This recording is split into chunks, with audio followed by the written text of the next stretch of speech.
लोगों का स्वागत करते हैं। और जैसा कि पहला न्यूज़ देखते हैं यहाँ पे है त्रिपुरा के बारे में, है ना। तो त्रिपुरा इस टाइम न्यूज़ में है। क्यों न्यूज़ में है? ये प्रथम हुआ है। प्रथम क्या हुआ? नॉर्थ ईस्ट जो उत्तर पूर्वी जो स्टेट है, राज्य है, नॉर्थ ईस्ट स्टेट हुई है, वो भाषणी को क्या किया है? भाषणी को, है ना, भाषणी को ज्वाइन किया हुआ है। भाषणी कहिए चाहे भाषणी कहिए, ठीक है। अब ज्वाइन किया, इससे क्या फ़ायदा होगा इसको, त्रिपुरा को क्या फ़ायदा होने वाला है, तो उसके बारे में हम लोग चर्चा करते हैं। तो जब त्रिपुरा क्या हुआ, 8वां स्टेट हुआ। एग्जाम में पूछा जा सकता है कि ये कौन सा स्टेट हुआ है, तो 8वां स्टेट हुआ है। लेकिन यदि नॉर्थ ईस्ट में कहा जाए तो ये क्या है? ये फर्स्ट स्टेट है। किसको? भाषणी को ज्वाइन करने के लिए, है ना।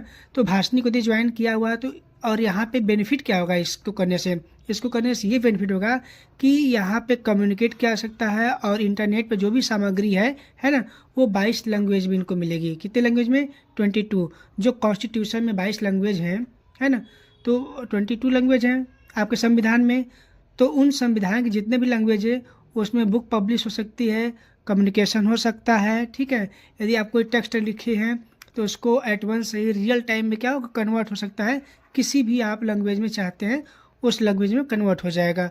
भाषणी को ज्वाइन करने से यही बेनिफिट है। तो त्रिपुरा ओवरऑल इंडिया में कौन सा स्टेट हुआ है? 8वां स्टेट हुआ है। यदि नॉर्थ ईस्ट की बात किया जाए तो क्या है? ये फर्स्ट है, ठीक है।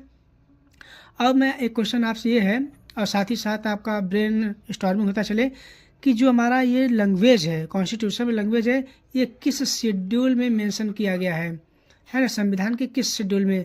6ठे में, 7वें में, 8वें में या 10वें में? किस में ये मेंशन किया गया है ना। तो उम्मीद करता हूँ कि आप सभी लोगों को पता होगा कि 8वें शेड्यूल में ये मेंशन किया गया है। और साथ ही साथ त्रिपुरा में एक बहुत ही महत्वपूर्ण लेक है, रुद्र सागर लेक है। क्या है? रुद्र सागर लेक है। तो रुद्र सागर झील है, इसके बारे में जानते हैं। एग्जाम में कई बार पूछा हुआ कि रुद्र। अब देखिए, ट्री से क्या होता है? तीन आंखें किसकी होती है? भगवान भोलेनाथ को, रुद्र को। अब भोलेनाथ का दूसरा नाम क्या है? रुद्र है ना। तो इससे आप कनेक्ट कर सकते हैं कि त्रिपुरा में क्या है? रुद्र सागर लेक है। और जो रुद्र सागर लेक है ये क्या है? आपकी रामसर साइट है, ठीक है। चलिए नेक्स्ट क्वेश्चन पे चलते हैं, नेक्स्ट टॉपिक पे। अब देखिए कि हाल में क्या हुआ, 38th नेशनल गेम हेल्ड हुआ है। कौन सा हुआ है? 38th। तो ये आपको याद रखने की जरूरत है, 38th गेम हेल्ड हुआ है 2025 में, ठीक है। अब ये देखिए, अभी तो हो रहा है हालांकि, और इसको इनॉग्रेट कौन किया गया है? प्रधानमंत्री मोदी जी द्वारा, नरेंद्र मोदी जी द्वारा इनका उद्घाटन किया गया है, ठीक है। उद्घाटन किए हैं, कहाँ पे किए हैं? देहरादून। तो पूछा जा सकता है लोकेशन कि 38th जो नेशनल गेम है कहाँ पे इसका हेल्ड हो रहा है, कहाँ पे हो रहा है? तो देहरादून में हो रहा है। और किस राज्य में? उत्तराखंड राज्य में। अब इसकी थीम क्या है? 2025 की? तो ग्रीन गेम्स क्या है? ग्रीन गेम्स है, ग्रीन गेम्स, ठीक है। और ये मास्कट क्या है? जैसे आप मास्कट क्या होता है कि हम किसी चीज़ को प्रदर्शित करते हैं कि हमारा ये प्रदर्शित करेगा, है ना, एक इमेज बनाएगा, तो मौली है। क्या है? मौली, MAULI, मौली। मोनाली क्या है? ये मोनाली के नाम पर लिया गया है मौली को। मोनाली वहाँ का स्टेट बर्ड है, उत्तराखंड का स्टेट बर्ड है, ठीक है। तो क्या क्या जानने योग्य है? 38th नेशनल गेम कहाँ पे हो रहा है? उत्तराखंड के देहरादून में हो रहा है। थीम क्या है इस बार की? ग्रीन गेम्स हो रहा है ना, हरित खेल है। और मस्कट क्या है? मौली। मोनाली का स्टेट बर्ड क्या है? स्टेट बर्ड उत्तराखंड क्या है? मोनाली है। और साथ में उत्तराखंड चर्चा में क्यों है? ये यूनिफॉर्म सिविल कोड लागू किया है। कब लागू किया है? 27 जनवरी। ये बहुत ही इंपॉर्टेंट डेट है, आपको मैं बार बार ब्रेन वाश करा रहा हूँ, बार बार मैं रिपीट कर रहा हूँ। 27 जनवरी 2025 को क्या किया गया है? UCC लागू हुआ है। आपके संविधान में UCC कहाँ पे मेंशन किया गया है? तो आर्टिकल 44 में है। और यहाँ के मुख्यमंत्री कौन है? पुष्कर सिंह धामी जी हैं। और उत्तराखंड की बात करते हैं तो यूपी से क्या हुआ है? यूपी से सन 2000 में क्या हुआ था? अलग हुआ था, ठीक है। ये बात आप जानते हैं। चलिए नेक्स्ट टॉपिक पे चलते हैं। अब उत्कर्ष के बारे में जानते हैं। उत्कर्ष उड़ीसा, ये क्या बला है? तो उत्कर्ष उड़ीसा जैसे आपका मेक इन इंडिया है, तो उसी के तर्ज पर मेक इन उड़ीसा, मतलब अब हम लोग क्या करेंगे? स्टेट को बढ़ावा दे रहे हैं, है ना। जैसे हम लोग मेक इन इंडिया चलाते हैं कि आप इन्वेस्टर लोग आइए और हमारे इंडिया में क्या करिए, मैन्युफैक्चरिंग करिए, बनाइए सामान, ठीक है, और अपने देश को बढ़ावा देते हैं। वैसे ही उड़ीसा राज्य क्या करेगा, मेक इन उड़ीसा, उड़ीसा को बढ़ावा देगा, ठीक है। 2025 ये उत्कर्ष उड़ीसा क्या है, मेक इन उड़ीसा 2025 है। क्या करेगा, पहले आप देखिए उद्घाटन किनके द्वारा किया गया है, तो प्रधानमंत्री नरेंद्र मोदी जी के द्वारा। और इसका एम क्या है ना, तो अट्रैक्ट इन्वेस्टमेंट और इंडस्ट्रियल ग्रोथ है, कि इन्वेस्टमेंट को बढ़ावा देना है, कि जो पैसे वाले लोग हैं वो आए यहाँ पे, बिजनेसमैन लोग आए यहाँ पे इन्वेस्ट करने पैसा, है ना, व्यापार बढ़ाएं और यहाँ की इंडस्ट्री में ग्रोथ हो जाए, ठीक है। तो उत्कर्ष उड़ीसा कहाँ पे हेल्ड हुआ है, तो होल्ड हुआ है भुवनेश्वर, उड़ीसा के भुवनेश्वर में। कब होगा, 28 और 29 जनवरी 2025 को क्या हुआ, हेल्ड हुआ है उत्कर्ष उड़ीसा। अब उड़ीसा के बारे में थोड़ी बहुत जानकारी हम हासिल कर लेते हैं। उड़ीसा राज्य जो है किन किन मिनरल्स में क्या है, ये फर्स्ट है, तो आपका आयरन ओर में, है ना, लौह अयस्क में क्या है, ये प्रथम है। यहाँ पे लौह खदान, लौह का उत्पादन ज़्यादा होता है, प्रोडक्शन ज़्यादा होता है। दूसरा क्रोमाइट है। थर्ड क्या है, बॉक्साइट जो है, बॉक्साइट किसका अयस्क है बताइए, तो ये है एल्युमिनियम का, किसका है, एल्यूमिनियम का, ठीक है। एग्जाम में पूछा जाता है बॉक्साइट किसका है, एल्यूमिनियम का है, ठीक है। अब कोयला में देख लेते हैं, कोयला में क्या स्थान है उड़ीसा का, तो पहला नंबर पे झारखंड, दूसरे नंबर पे उड़ीसा है। अच्छा, साथ ही साथ हम लोग देख लेते हैं कि मेक इन इंडिया कब स्टार्ट हुआ था, तो मेक इन इंडिया कब स्टार्ट हुआ था, तो 25 सितंबर 2014 को, जैसे ही मोदी जी ने क्या हुआ, प्रधानमंत्री बने थे 2014 में, उसी साल क्या हुआ था, मेक इन इंडिया लॉन्च हो गया था, ठीक है। तो मेक इन उड़ीसा कब लॉन्च हुआ, 2025 में याद रखिएगा, और मेक इन इंडिया 2014 में। चलिए नेक्स्ट टॉपिक चलते हैं, थोड़ी सी उड़ीसा की फेमस चीज़ के बारे में देख लेते हैं, इसी लगे हाथ, ठीक है। तो चिल्का लेक के बारे में आप लोग जानते होंगे। चिल्का लेक क्या है, भारत की क्या है, मीठे पानी की झील है, मीठे पानी की झील है। यदि पूछा जाए चिल्का लेक क्या है, खारे पानी की झील है, एग्जाम में पूछा था इस प्रकार से कि खारे पानी की झील है या मीठे पानी की झील है, तो खारे पानी की झील नहीं है। आप लोग सोचोगे कि उड़ीसा क्या है, समुद्र किनारे है, तो हो सकता है खारा हो, तो ये गलत है, ठीक है। तो चिल्का क्या है, मीठे पानी की झील है, याद रखिएगा। ये क्या है, रामसर साइट है, याद रखिएगा, एग्जाम में पूछा जा सकता है। और यहाँ पे इरावदी डॉल्फिन मिलती है ना, डॉल्फिन का कई नाम है, तो इरावदी डॉल्फिन यहाँ पे पाई जाती है बहुतायत में। अब एक दूसरा है भीतरकनिका मैंग्रोव, है ना, भीतरकनिका नेशनल पार्क भी है इसके अंदर, ठीक है, आगे देख लेंगे हम लोग। तो भीतरकनिका मैंग्रोव कहिए, और इसके अंदर मतलब पार्क का ही पार्ट है। तो यहाँ पे साल्ट वाटर क्रोकोडाइल मिलता है, सॉल्ट वाटर क्रोकोडाइल, है ना, जो कि क्षारी जल में रहने वाले जो मगरमच्छ हैं वो यहाँ पे पाए जाते हैं अधिक मात्रा में, ठीक है, तो सॉल्ट वाटर में। अब एक हीराकुंड डैम है, हीराकुंड डैम जानते ही हैं, अब आप ये बताइएगा हीराकुंड डैम किस नदी पे बना हुआ, किस नदी पे बना हुआ, ये कमेंट करके बताइएगा कि गंगा नदी पे, कि ब्रह्मपुत्र पे, कि महानदी पे, किस नदी पे बना हुआ है। और ये जो हीराकुंड डैम है नेचुरल नहीं है, क्या है, ह्यूमन मेड है, तो ये चीज़ आप ध्यान रखिएगा। और यहाँ पे नेशनल पार्क क्या है, कौन सा, सिंपली पाल है ना, भीतरकनिका नेशनल पार्क है। और भीतरकनिका किसके लिए फेमस है, उसके अंदर मैंग्रोव भी पाया जाता है। और ये साल्ट वाटर क्रोकोडाइल, मतलब क्षारी पानी की, जो नमकीन पानी होती है ना, समुद्री पानी क्या होती है, क्रोकोडाइल, उस टाइप का मगरमच्छ पाया जाता है यहाँ पे। एक गाहिर माथा है, गाहिर माथा नेशनल पार्क, ये बहुत ही इम्पोर्टेंट है। गाहिर माथा क्या है ना, यहाँ पे ओलिव रिडले कछुआ मिलते हैं, जो कछुआ है, कछुआ आते हैं, ओलिव रिडले प्रजाति के जो कछुआ है यहाँ पे आके प्रजनन करते हैं, ठीक है। तो यहाँ पे प्रोटेक्शन के लिए सरकार कार्य करती रहती है। चलिए नेक्स्ट देखते हैं, इंटरनेशनल हाइपरलूप कंपटीशन, अभी हाल ही में, है ना, एशिया में पहली बार किया गया है, 2025 में पहली बार एशिया में, पूरे एशिया में पहली बार यहाँ पे इंटरनेशनल हाइपरलूप क्या है, मान लीजिए कि ये एक ऐसा टाइप का डिब्बा है, और इसी के अंदर मान लीजिए एक ट्रेन को चलाया जाए, है ना, ट्रेन को चलाया जाए तो काफ़ी हाई स्पीड से कैप्सूल के अंदर, ये यहाँ से बंद कैप्सूल है और यहाँ से बंद कैप्सूल है, इतनी फास्ट जा रही है ना, कैप्सूल के अंदर जा रही है, हाँ, उस टाइप की इसको बनाया जाता है कि बहुत हाई स्पीड वाली जो ट्रेन है ना, या व्हीकल है, उसके उपयोग के लिए हाइपरलूप टेक्नोलॉजी होती है। तो इंटरनेशनल हाइपरलूप कंपटीशन 2025 हेल्ड हो रहा है। तो पहली बार एशिया में पहली बार हो रहा है, और किनके द्वारा होस्ट किया जा रहा है? आईआईटी मद्रास। आईआईटी मद्रास बहुत इंपॉर्टेंट है, काफ़ी अच्छा वर्क करता है आईआईटी मद्रास, है ना, डेवलपमेंट में और ग्रोथ में और नए नए इन्वेंशन में भी। और ये कब होगा? 21 से 25 फरवरी 21 से 25 फरवरी 2025 को, ठीक है। ऑर्गेनाइज किन किन के द्वारा हो रहा है? एक तो आईआईटी मद्रास है, फिर आईआईटीएम प्रवर्तक है, और कौन है? एसएई इंडिया है एक ऑर्गेनाइजेशन, और हेल्प किसके साथ हो रहा है? मिनिस्ट्री ऑफ रेलवे हेल्प कर रहा है, ठीक है। और ये स्टार्ट क्यों हुआ है? जो स्टार्टेड बाई किसके द्वारा? जो हाइपरलूप कंपटीशन हो रहा है, ये कौन शुरुआत किया था इसका? तो स्पेस एक्स, आप जान ही रहे हैं, है ना। स्पेस एक्स के मालिक कौन है? एलन मस्क है। स्पेस एक्स और क्या है? एलन मस्क मिल करके, इन दोनों लोगों की टीम मिल करके क्या कर रही है? इसको ऑर्गेनाइज कराती है। हाँ, स्टार्ट किया गया। तो पार्टिसिपेट कौन कौन पार्टिसिपेट कर सकता है?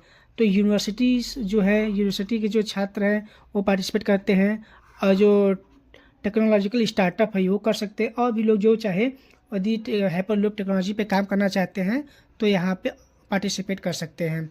अच्छा, अभी तक जो इंडिया में जो आईआईटी मद्रास क्या अचीव किया है?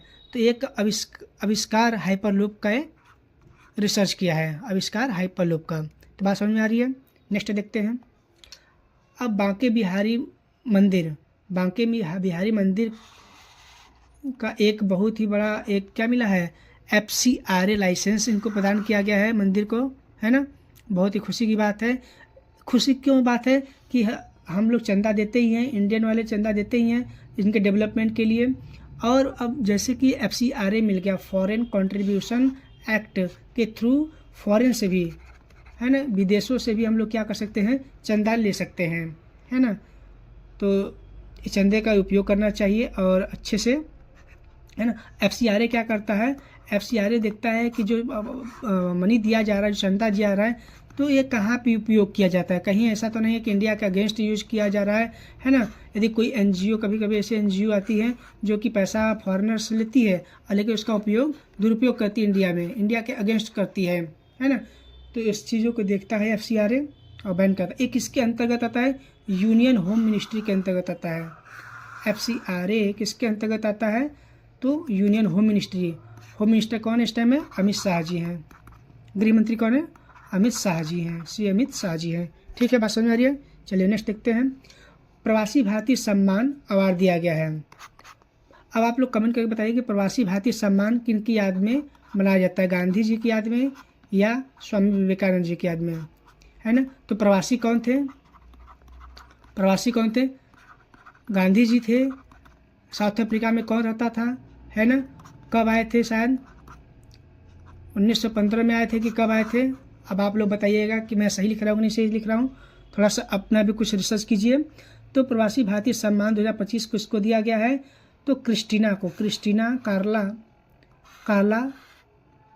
कंगालू, क्रिस्टीना कार्ला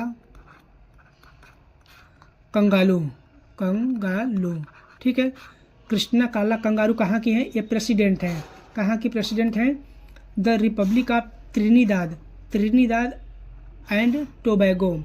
ये त्रिनिदाद और टोबैगो, ये वेनेजुएला आप देख रहे हैं, साउथ अमेरिका, जो साउथ अमेरिका का पार्ट होता है ना, साउथ अमेरिका के, तो इसी के आसपास ये त्रिनिदाद और क्या पड़ता है? टोबैगो पड़ता है।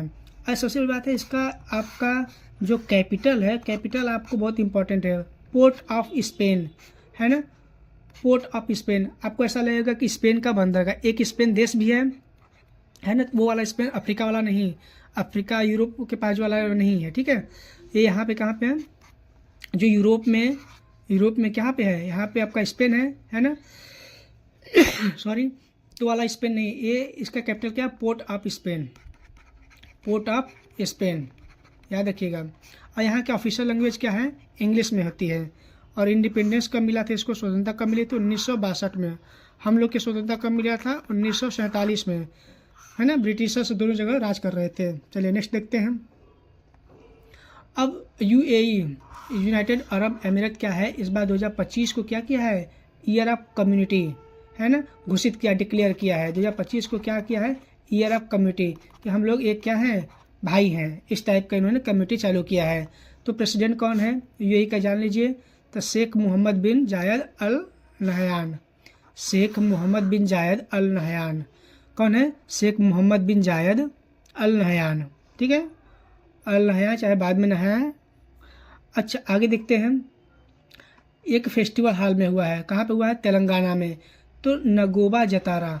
अच्छा जतारा जहाँ भी आएगा, जतारा कई आ रहा है, ठीक है, फेस्टिवल में, तो आप टिक कर सकते हैं तेलंगाना से जुड़ा हुआ। नगोबा जतारा फेस्टिवल कहाँ पे से है, तो तेलंगाना से है। किनके द्वारा किया जाता है, गोंड ट्राइब के द्वारा, है ना। तो गोंड ट्राइब क्या है, एक एसटी है, शेड्यूल ट्राइब है, जंगल में निवास करने वाले लोग हैं, है ना। तो जंगल में रहते हैं, अब तो मान लीजिए थोड़ा सेटलमेंट भी है, लेकिन अच्छा संविधान में बात कर लेते हैं कि जो शेड्यूल कास्ट है ना, शेड्यूल कास्ट का कौन सा आर्टिकल है, आर्टिकल 338 है, मतलब 338 है, और एसटी के लिए 338 ए है, और ओबीसी के लिए 338 बी है। तो ये चीज़ों को आप लोग ध्यान रखिएगा, 338 ए और 338 बी, ठीक है। तेलंगाना का फॉर्मेशन कब हुआ, ये भी आपको जानना जरूरी है, तो 2014 में हुआ, है ना। आंध्र प्रदेश को थोड़ा सा पार्ट निकाल करके इसको तेलंगाना बनाया गया। इसका कैपिटल कहाँ पे, हैदराबाद, है ना। तो आंध्र प्रदेश के कहाँ पे है, अमरावती बनाया जा रहा है, ठीक है, बात समझ आ रहा है।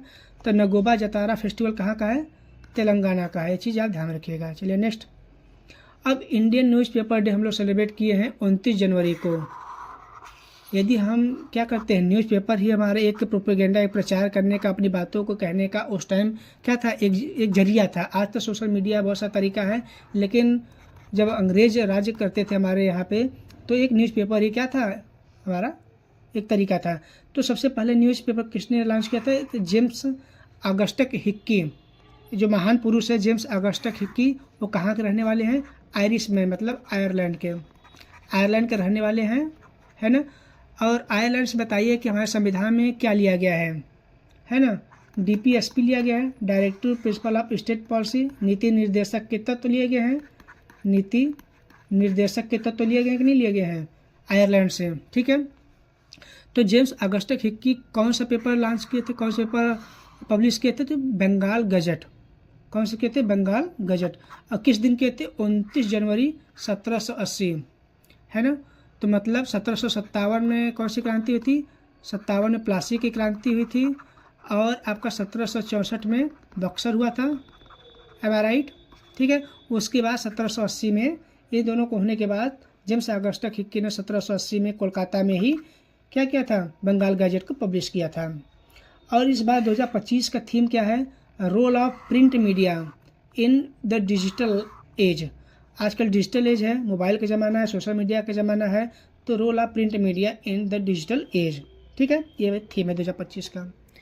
अब देखिए 2025 में जो हमारा 76वां रिपब्लिक डे मनाया गया है, गणतंत्र दिवस मनाया गया है, तो आंध्र प्रदेश की झांकी जो थी वो इसी पर बेस्ड थी, इटिकोपका ट्वाइज पे, है ना। इसको जो भी आप संबोधन करिए, इटिकोपका ट्वाइज, ठीक है, आंध्र प्रदेश से जुड़ा हुआ है। तो ये इटिकोपका ट्वाइज कब की झांकी थी, 26 जनवरी 2025 को झांकी थी आंध्र प्रदेश के इसी नाम पे। अब इसके बारे में जान लेते हैं, क्योंकि ये झांकी थी तो बहुत हो सकता है बहुत इंपॉर्टेंट एग्जाम में रोल प्ले करें। तो इटिकोपका ट्वाइज जो है, इसको जीआई टैग मिला हुआ है ना। कब मिला जीआई टैग, 2017 में मिला। तो ये किस लकड़ी का बनाया जाता है, इटिकोपका ट्वाइज जो खिलौना है, ये खिलौना है ना, खिलौना है इटिकोपका ट्वाइज, किस लकड़ी से बनाया जाता है, ये बहुत ही मुलायम लकड़ी होती है, जिसको हम लोग आसानी से कार्व कर लेते हैं। तो अंकुरु लकड़ी है, अंकुरु का पेड़ है, अंकुरु का क्या है, पेड़ है, उसी से क्या करता है, लकड़ी लेकर के हम लोग बनाते हैं, ठीक है, बात समझ आ रही है। अब देखिए 1 नेशन 1 टाइम जोन के बारे में चर्चा हो रहा है ना। तो और देश में कह रहा है कि जो पूरे इंडिया में अब 1 टाइम जोन होगा। पहले क्या था कि यहाँ गुजरात, मान लिया गुजरात है, यहाँ पे क्या है, असम है ना, या अरुणाचल प्रदेश है, ठीक है। तो अरुणाचल प्रदेश और गुजरात के बीच में क्या हो जा रहा है, 2 आवर्स का डिले होता है ना। तो आपका असम में कहा जाता है चाय बागान टाइम कहा जाता है, इस प्रकार कहा जाता है। लेकिन अब इंडिया क्या कर रही है कि 1 टाइम जोन बनाना चाहिए, तो उसके बारे में चर्चा हो रहा है। तो सबसे पहले हमें जानना है कि 82.5 डिग्री ईस्ट जो है वो टाइम जोन कहाँ से पासेस हो रही है हमारे राज्यों से, ठीक है। तो देखते हैं, एक ट्रिक है मौका। मौका क्या है ट्रिक है, MOUCA। एम से क्या हो गया MP मध्य प्रदेश, O से उड़ीसा, U से क्या हो जाएगा उत्तर प्रदेश, C से छत्तीसगढ़, A से आंध्र प्रदेश। क्या है मौका, M से MP, O से उड़ीसा, U से UP, C से छत्तीसगढ़, A से आंध्र प्रदेश, ठीक है। कितने राज्यों से जा रहा है, 5 राज्यों से जा रहा है, ठीक है। ये चीज़ें आप ध्यान रखिएगा। और एक चीज़ और देखिएगा, नेशनल फिजिकल लेबोरेटरी कहाँ पे है, तो फरीदाबाद। फरीदाबाद कहाँ पड़ता है, आपका हरियाणा में पड़ता है, ठीक है। तो इसी के साथ कुछ इंपॉर्टेंट चीज़ देख लेते हैं, इसरो के बारे में देख लेते हैं। तो Indian Space of Research Organisation काफ़ी अच्छा काम कर रहा है इसरो, और 100th अपना हाल में 100th सैटेलाइट लॉन्च किया है, ठीक है। तो इसका स्थापना कब हुआ है, 15 अगस्त 1969 को, ठीक है। और 1869 को गांधी जी का क्या है जन्म हुआ था। बर्थडे कब है गांधी जी का, 1869 को, 2 अक्टूबर 1869 को। 100 साल बाद जो आप जोड़ देंगे तो 1969 में इसरो की स्थापना हुई है। अब फर्स्ट सैटेलाइट का नाम क्या है इसरो का, तो आर्यभट्ट। क्या है, आर्यभट्ट है। तो आर्यभट्ट तो सैटेलाइट लॉन्च किया, लेकिन लॉन्च किसके द्वारा किया गया, बना तो दिए इंडिया वाले, लेकिन लॉन्च किसके द्वारा किया गया, ये सोवियत यूनियन के द्वारा, अर्थात जो हाल का क्या है रूस है ना, रसिया। तो 1975 में किया गया, ठीक है। और इंडिया के द्वारा कौन सा लॉन्च किया गया, रोहिणी। क्या है, रोहिणी। कब किया गया, 5 साल बाद, 1975 के 5 साल बाद क्या है 1980 में ये लॉन्च किया गया। तो इसका जो लॉन्चिंग व्हीकल था इंडिया खुद बनाया, खुद लॉन्च किया था, ठीक है। और इसी के साथ हम लोग देखते हैं DRDO, Defence Research of Development Organisation. ये कब इसका स्थापना हुआ, 1958, 2 अक्टूबर 1958 को DRDO बना। और इसरो कब बना है, 1969 में 15 अगस्त, ठीक है। तो एग्जाम में पूछा जाता है कि DRDO पहले बना या इसरो, तो कौन बना पहले DRDO 1958 में, है ना, फिर ये 1969 में, ठीक है। तो बातें समझ में आ रही है। थैंक यू वेरी मच आप सभी लोग का। सेशन अच्छा लगे तो लाइक और सब्सक्राइब कीजिए। Thank you very much.